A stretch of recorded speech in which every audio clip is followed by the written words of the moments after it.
blows my mind is this started off as just a chat in a bar at the end of an adventure festival where we'd both been talking about adventure and how much adventure means to us, how much adventure has changed our lives. And then that banter. Yeah. We're having a fire in a refuge in the middle of the Pyrenees. And I think like that was less than a year ago, that was. yeah. And here we are. And like the view we saw yesterday, and I said to you, I wish I could pick somebody up and just plonk them there to see the view. And like, even though flying out to the Pyrenees, you know, it's not easily accessible to everybody, but you know, you can do these things back at home. Like, it doesn't matter where you live in England, you're not far from some hills or some green space. Like, just go outside, and you know, that's where people should start. If people have got that fear of going to the outdoors, just start on your local doorstep. Yeah. I think. Me, I felt trapped in an office Yeah. back in 2014 and made a decision to escape and escaped. Someone who spent a little bit of time in a 10x4, this must just be even more special. Like, it must be sweeter. When I came up with the idea of paddleboarding those 4 lakes in prison, I never thought the journey would take me to where I am today. You came up with 4 ideas, four lakes to paddleboard in 4 days, and I did it. And suddenly what I was learning about myself was better than any rehabilitation program that I've been on in prison. Anything the prison could teach me or do for me. Like, there was support inside. But what adventure has been teaching me is priceless. And no. Did each lake teach you something different? Yeah. Or did it just help build your confidence, or did it fuel appetite to do bigger stuff? Or? So each lake was great, and it was the journey and the whole process of the lake. But I remember finishing my 3rd lake, and it was Lake Loch Ney in Northern Ireland. And I remember I finished it, got 3 world records at this point, and I've got no world records. I've got 8. I've got the most paddleboarding world records than anybody in the world. What a great achievement. I've been out of jail for a year. And as I was having this pint, I was just thinking, I could quit now. You know, I could just go home, don't worry about the 4th lake and the 4th day. I can just go home. And I was thinking, no, like, I made a vow to myself inside to live through adventure. You know, I could just go home, don't worry about the 4th lake and the 4th day. I can just go home. And I was thinking, no, like, I made a vow to myself inside to live through adventure. And it doesn't matter if I failed the 4th lake, you know, it's not a failure, I still attempted it. Failure shows you're pushing yourself. It shows you're putting yourself in a situation. You can either succeed or fail, but you're pushing yourself. It's the people who don't put themselves in a position to fail. Yeah. They're the ones that just don't. They're not experiencing the growth. But anyway. And that's it. Failure is a great tool for growth. But as I said, I was having this pint, and I was thinking I could quit now. And I was thinking, no. When life was getting bad for me, I was always looking for the easy options out, and I was never sort of being mindful and thinking of the correct ways to deal with things.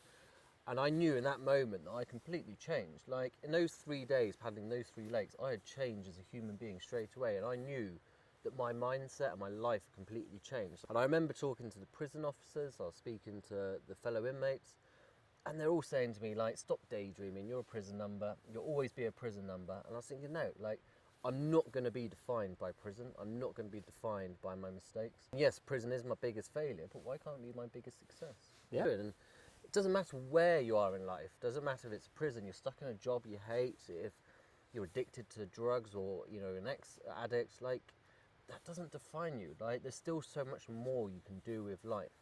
And adventure is a great way of helping you to get around those problems and get outside. And, you know, if you're struggling with your mental health, just get into this green space. Like, I think one of the things I think a lot of people get scared of with adventure these days is social media building it up into all these firsts and records, and they have to be big and they have to be epic. But what I enjoy about this weekend is there were no firsts, there were no records, we didn't even know what we're doing. We just came here, but we just came here for an adventure. We were like, oh, the weather's unseasonal, we've got lots of snow, this is just going to make it more of an adventure. We didn't plan where we were going to sleep every night. We didn't even know we were sleeping here till this morning. So I love the fact that we actually just kept adventure to its purest form. Adventure's been completely life-changing for me. You know, when it's all going wrong, you know, I was addicted to drugs, I was addicted to cocaine, I was, you know, gambling a lot, life was spiraling out of control, and I sort of turned I suppose I might have an addictive personality, but I put that into the adventuring now, so it was my healthy vice, a healthy addiction. You know, Funny because I call adventure my positive addiction as well, because I think I have an addictive personality. Like none of my addictions have ever defined me or have been an issue, but I do find myself compulsive on things. And when I was on the stand-up paddleboard yesterday, I was saying to my video, I was like, what I love about my friendship group is I use the line be more. So be more Dave, be more Kev, be more Henry, be more Al, because all my friends have got they're all adventurous people, they're all pushing themselves, and it gives me the inspiration to keep doing, because they're all doing different things. One's doing mountain, one's doing stand-up paddleboards, one's doing ski touring. So they're all pushing me in all these different directions, and I love that when you come to the community of outdoors. I just need to go and poke the fire. Poke the fire. Don't. How weird would it be if you woke up in the morning and I was just gone? But everything was there, I just disappeared. Well, that's mildly terrifying. What's one of your fondest memories? Like from I know you've done a lot, you've seen a lot. What's like one of your best memories you've got? Feeling of managing to cycle across the salt flats of Bolivia, like in uni, was a moment of just like everyone told me I couldn't do it. It was like you can't do it, you can't do it, you can't do it, and then I did it, and it just made me feel good.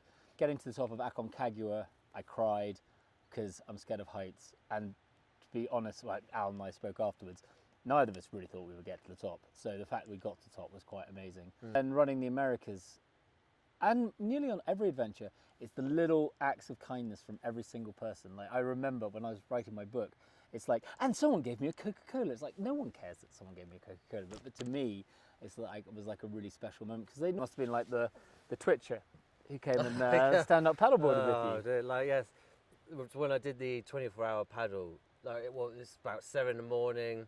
I've been awake for quite a long time at this point. I think it'd been about 14 hours, and he was just going on about all these birds, and I was like, mate, like, I really don't want to hear about these birds.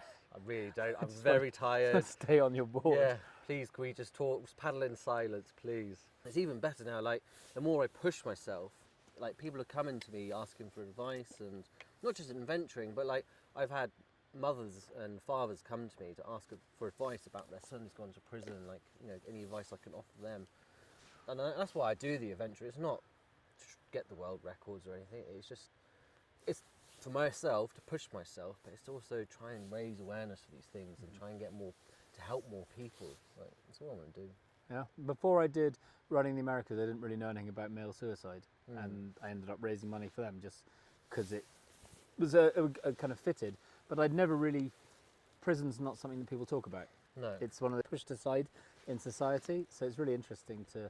Well, when I came out of prison the first time, I hid it all. I didn't tell anybody. Didn't tell like work colleagues. Even though it's, you know, it's on Google, I didn't tell anybody. I really hid away from it, and I think that was probably a problem as well. But the second time, I've owned it. You know, it's a massive part of my life. I can't hide away from it. You know, I know what I did was wrong, and I accept my punishment, and I deserve prison. But it's what you do after that. You know, don't hold a grudge against the system. You know, you're the one that can only control your own destiny, aren't you? So it's up to you how you want to go forward in the future. You know, if you're not happy in life, then you know you can get the support and help. But if you're not happy in life, it's down to you to make those changes.